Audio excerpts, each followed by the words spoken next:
and welcome to Life in DNA with Amanda Renee. Let's go ahead and get started. Remember to hit the like button if you like today's video and subscribe to my channel if you want to see more. I wanted to go over a couple of little updates from the last few times. Life has been a little crazy, so I have not made one of the Trim Healthy recipes yet, but I am going to be making one of them tonight. Probably the Slim Sloppy Joes. I was going to show you. This is what their cookbook looks like. And in order to make it actually slim, you're supposed to use one of their breads. I won't show you the whole recipe and give everything away, but that's what it'll look like. It won't be an official Trim Healthy recipe because I'll be using buns and making some fries in the air fryer to go with it. And, buns from the store are not allowed on plan unless, it's for kids. And fries made out of white potatoes wouldn't exactly be on plan either. But at least it's not a canned sloppy joe sauce from a store full of preservatives and things. So it'll be at least a little healthier. The one I'm excited to make either tomorrow or Friday, I record this on Wednesday, is cilantro lime burst chicken. They make it with thighs. I'll make it with chicken breast just because that's what I like to cook with. And they have it over cauliflower rice. And if I have some of that in the freezer, I'll use that for me. But otherwise, I can make brown rice and still be somewhat on plan. But I was going to just kind of give an update on that. I keep forgetting to give my husband and I, the essential amino acids. We took it that once, and I have been forgetting to do that. Let's see. I have found, because I was trying to, one of the snacks that's allowed on plan is Greek yogurt with berries, and you can add stevia. They recommend I don't remember the name of the brand, but it's like a 0%, I think it's 0% fat, I think is what it is. So it has protein in it, so it's a good, healthy snack. But I noticed when I started having that before bed, I will sleep really, really good. And so I've been trying to have at least a little bit of that before bed every night, because sometimes I struggle with sleep. So, all of that, and then I, health-wise, had a doctor's appointment yesterday. I asked her if I could quit taking my hormone pill. I'm curious to know what my hormone levels are now. So she said if I want to get off of it, I risk, having really heavy periods and getting anemic again. But she said that if I want to just kind of see what my body's going to do right now, I can get off of it, and then she'll test my hormones in about a month and then let me know what they are. So that's my plan. Sometime soon I'm going to get off of it, and then hopefully I won't have to get back on it. But I guess we'll see. The other thing I wanted to talk about, I hadn't really talked about on my YouTube channel yet. And if you're listening to this on my podcast, I also have a YouTube channel. And I haven't talked much about the DNA side since I had the YouTube channel. So I was going to talk a little bit about why I actually started this podcast. I love genealogy, and there's a branch of that called genetic genealogy. And there is a lady named Cece Moore, and she's one of the more famous genetic genealogists. She's one of the ones that pioneered, um, just even pioneered the job title of that. And she works with a company called Parabon, and Parabon is the DNA genetic side, and then she is the genealogist, and she will take she'll take DNA results. She's been solving a lot of like murder cases, old cold files, like from years and years ago, as long as they have DNA evidence that they saved. She is taking that, and the police, all they have had at their disposal was CODIS. So anybody that was booked in jail or in prison from a certain period, I don't remember what year they started that, their DNA would be entered into a system. So if they were arrested previously, then their DNA is in there. But with many cold cases, the person that committed the crime hadn't necessarily been arrested before, and so they take their DNA and find relatives and build a family tree, and she can kind of work backwards to give them sometimes exactly who it would have to be, or depending on how many kids in the family, a certain number of family members to look at, and then the cops go and track down, get a DNA sample somehow, and can decide, okay, we have the right person, and make an arrest. And it's just fascinating to me. She's had several shows on TV where she's helped solve cases, and it's just really interesting to me. But I am not in a position where I can solve a bunch of things like that. I'm not in a city where they would use that necessarily. And so I just started with my husband and I's family trees. When I know it's when my husband's grandparents had their 50th wedding anniversary, and his grandma's sisters came down. I believe that's the first time I heard the story about their dad, Walter. And we're talking 13, 14 years ago.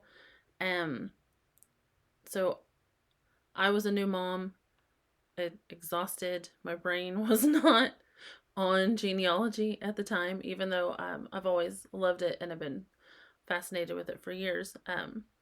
Ancestry wasn't where it was. They didn't have the DNA tests right then. Not as readily accessible. So when I heard the story, I just kind of filed it away, and I didn't think a whole lot about it until later, when I wanted to research my husband's family tree, so that I could pass that information on to our kids someday. But his great grandpa, named Walter, was abandoned on a train at like 5 days old. That's what the doctors at the time assessed his age to be. And I was like, that's crazy. That's sad. And it was also interesting. So he never knew who his parents were.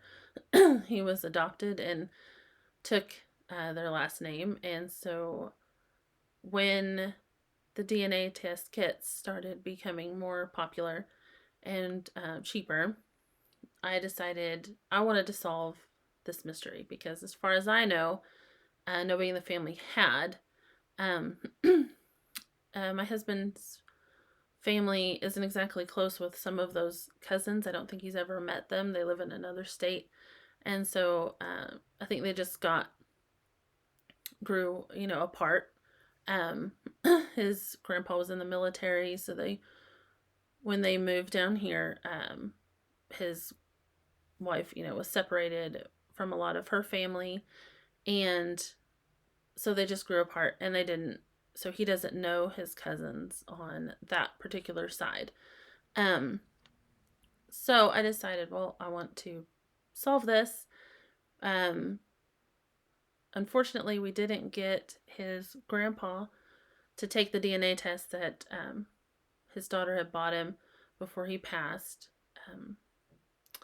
I hate that we didn't get that, but we didn't. And so my husband and I got each other tests a few years ago and took those and sent them off. And then I got my father-in-law to take one. And when we got the results back, I was extremely happy to see, and I probably wouldn't have been able to solve it without it. One of his grandma's sisters had also done DNA testing, and so she popped up as the closest match before his dad took his test. And I was so excited because I really don't think I would have been able to solve it without her to compare DNA matches with. There was also, I think, one of the other sister's daughters was on there, which helped. And I really wish that had we known that side of the family a little better, and they knew who I was, and they could have trusted me with it. I was trying to reach out to get access to the great aunt's account, just so that I could see who all she matched with, because there would be matches that she would have that even my husband wouldn't, and I probably could have solved it a little faster if I would have had access to her DNA, because she's only twice removed from Walter's parents, whereas my husband's father is 3 times removed, and then my husband is 4 times removed from them. And every time you dilute that, you dilute the DNA by half.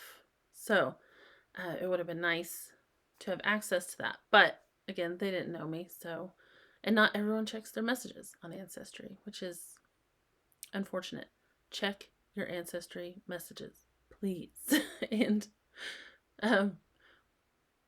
respond to them if you get one. Because there are a lot of people like me out there just trying to figure things out and answer questions. And so it'd be really helpful if people answered their messages. Let's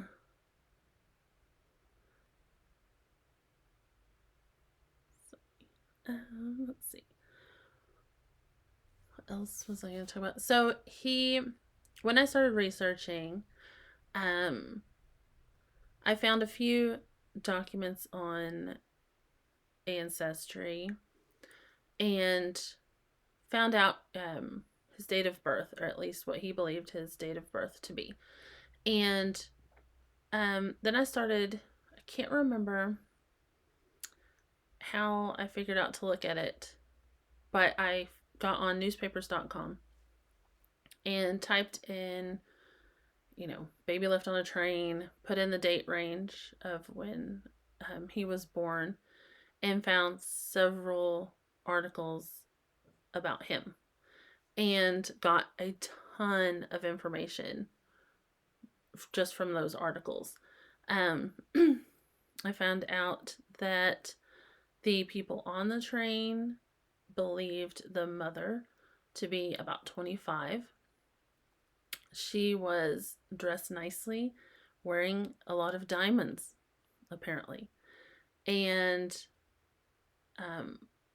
I'm so thankful that I found those. That little tidbit of information actually helped me to narrow down who the mother was. And I would not have been able to solve this without newspapers.com. Not that I'm affiliated with them in any way, but I would not have been able to solve it without the information that I got in there. And so apparently the mother brought the baby in a big lunch basket, and nobody knew there was a baby. She was just kind of quiet unto herself. she got on the train in Little Rock, Arkansas, I believe, and was on the train overnight. And I guess nobody ever heard a baby that anyone that they interviewed recollected. And the next day at one of the stops at Poplar Bluff, Missouri, she snuck off and left the basket in the seat. And then I believe sometime in between there and when they got to St. Louis, they discovered there was a baby in the basket. And he had a note attached to him, and she asked that the people would help a poor mother out and take him to the foundling home or the orphanage. I don't remember how she worded it exactly, in St. Louis. And after figuring out who she was from around Kansas City, Missouri, and or Salina, Kansas, and Kansas City. She lived around there, and she did live in Missouri at one point. I believe after she was married, she lived in Missouri. So they took the baby there. I have tried to find police records, but the police records from that time period were burned in a fire. So all I had to go on, and I keep dropping the ball on trying to get records from the foundling home that he was taken to, because it's no longer operational. So I'm trying to track down where those documents are stored and get someone to help me look at them. I do, however, have one of his adoption certificates, which was really cool. But anyway, getting ahead of myself. He was left at the foundling home. In her note, she named the baby. She named him Clarence Albert. Now, I don't know if the note got put into police evidence or what happened to it, or if the foundling home just had a policy of changing babies' names. I don't know, but they named him Whitcomb Brooks. And so that's what he was named. And when he was 3, he was adopted by a German couple. I believe they owned like an ice cream shop. They didn't have any kids, and they had been married several years. And I believe, and I've been in contact with one of their relatives, like a great granddaughter or something, and that's kind of what she always assumed too. She had heard of Walter, and she had assumed that, it was probably because they were married at least 7 years without having kids, and so they adopted him when he was 3. And not long after they adopted Walter, and they changed his last name. They changed his name from Whitcomb Brooks. They changed it to Walter, and their last name. But not long after they adopted him, they actually started having children. And you're talking, he was born in 1906, so you're talking 1909 on up. So, people didn't have a ton of money. And after they had him, he believed it was when he was 12, but according to census records, unless somebody was lying on a census record, it was when he was closer to 14. They had to take him back to the foundling home. And not long after that, he was adopted again.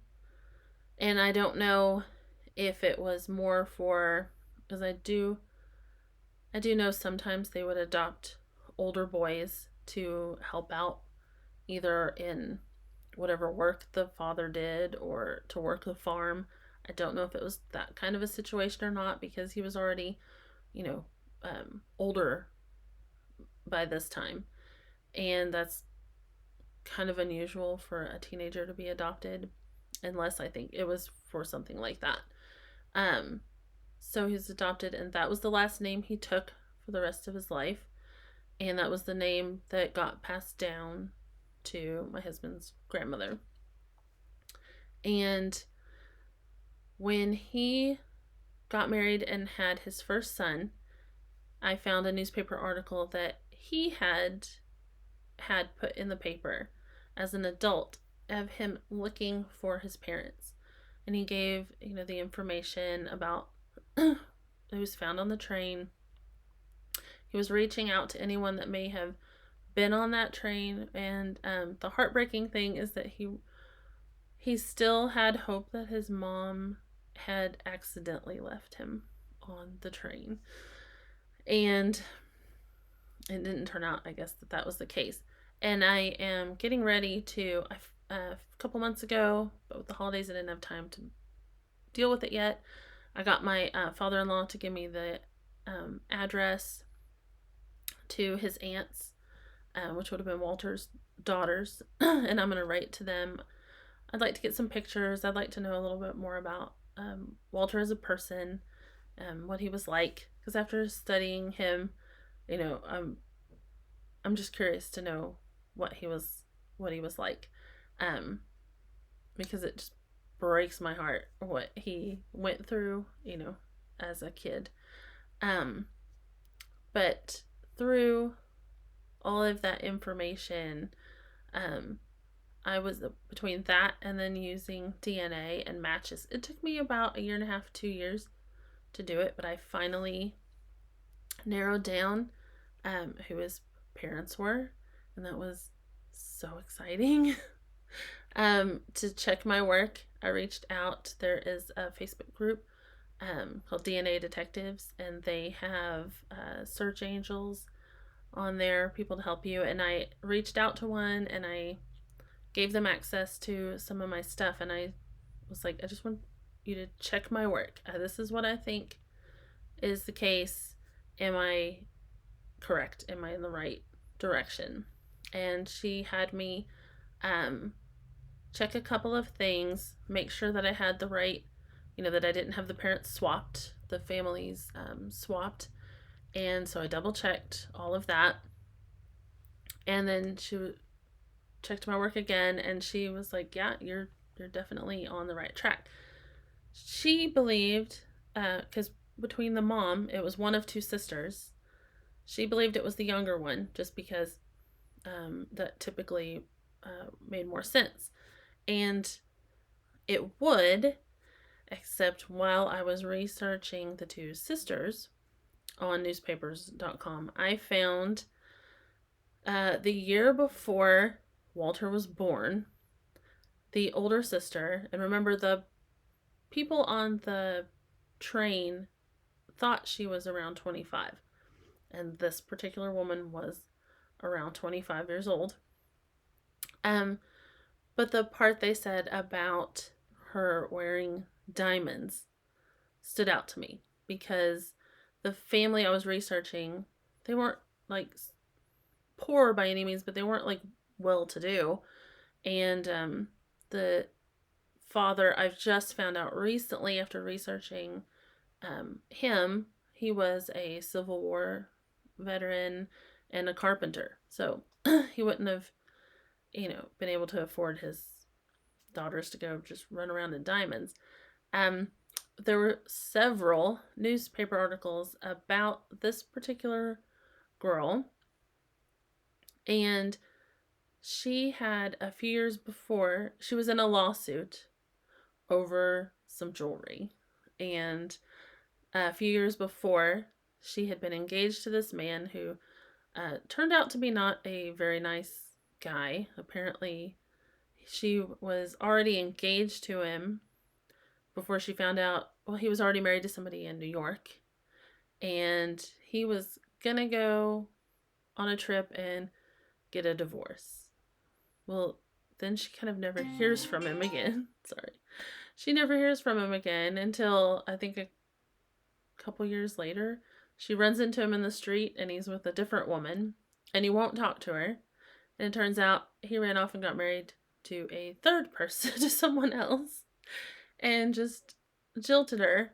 And then all of a sudden, now that he had this new wife, he sent his lawyer to try and get the jewelry back from the woman I believe to be Walter's mother. And uh, she said in some of, she sounds pretty feisty actually. She said in the newspaper article that, you know, if he had been man enough to come and ask for them himself instead of sending his lawyer to try and bully her, that she probably would have handed him over. But she figures he gave them to her. He didn't say it was a loan. He gave them to her as his fiance. So she thinks she has a right to keep them. And so she was going to take it to court and find, you know, he had already sued to get them back, and she was going to see it through, and she thought she had a right. And the articles say that the jury was entirely made up of men, mostly married men. There was one bachelor, and they deliberated all of 5 minutes and came back and said, yeah, she gets to keep all the jewelry. So, fast forward to the next year, when Walter is left on the train and the lady is wearing lots of diamonds. So, I thought that was really, really cool.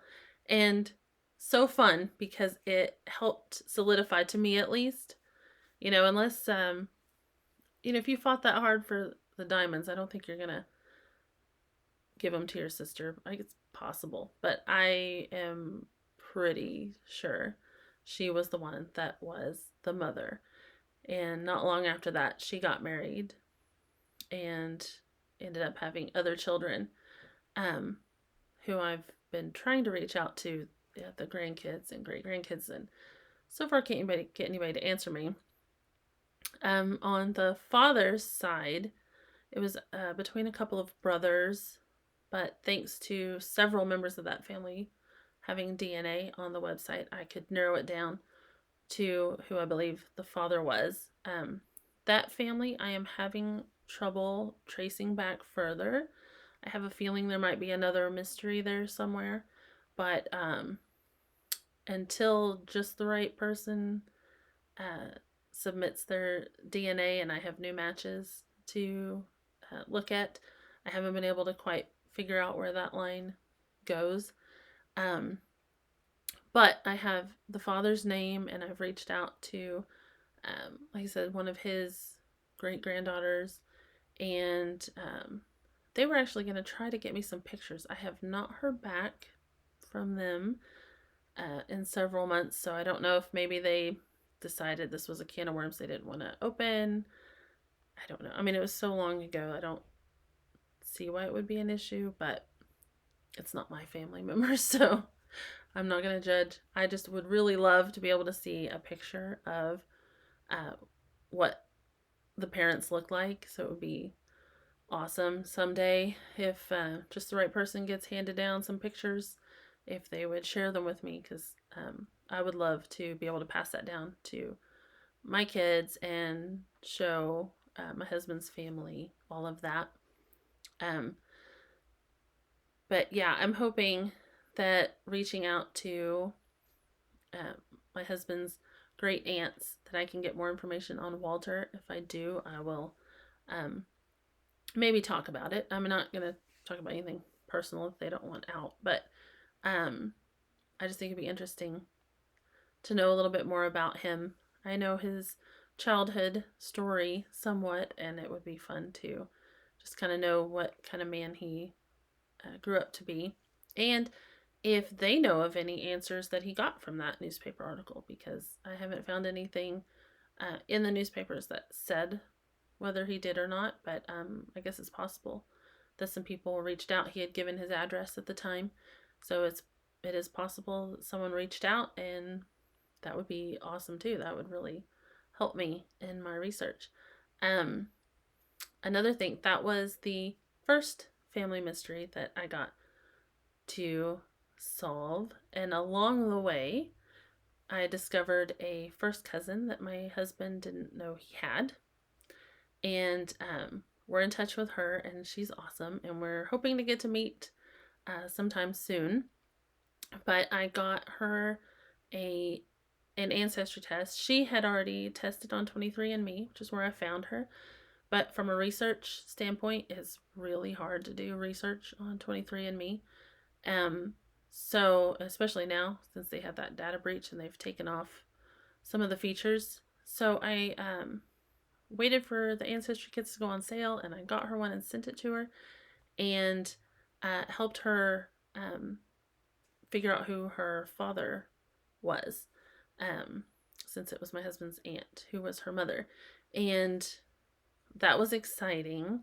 I got it narrowed down to 3 brothers, and then she reached out to a cousin match on that side, and she helped her narrow it down further. And so that's been exciting, and I hope all of that goes really well for her. But like I've said in other videos, if any of you out there have a family mystery you'd like to solve, or if you just got a DNA kit for Christmas and you're getting the results in soon, or have gotten them back but you don't know what to do with them, you can email me. My email address is in the show notes, or message me on Instagram, and I would love to help solve a mystery or help you just get DNA figured out, because it's exciting and it's fun. And I'm gonna get those tools, those pro tools that Ancestry has out now, and try them soon. I just have been waiting till I actually had time to play around with them, and I have not had that lately. So I am hoping to get to do that soon, and then I will make a video about that. But yeah, I just wanted to just make a podcast and a video about what gave me the drive to even start this podcast and this channel in the first place, and that is my love of genealogy and DNA. And so next week, if I have anything new genealogy wise, I will make a video about that. If not, I will let you know how the Trim Healthy recipes go this week, and I'm hoping they turn out delicious. I believe I've made a couple of these before, so they should turn out pretty good, and I will let you know how those go, and I will talk to you later. Don't forget to please like this video and subscribe to my channel if you want to see more, and I will talk to you next week.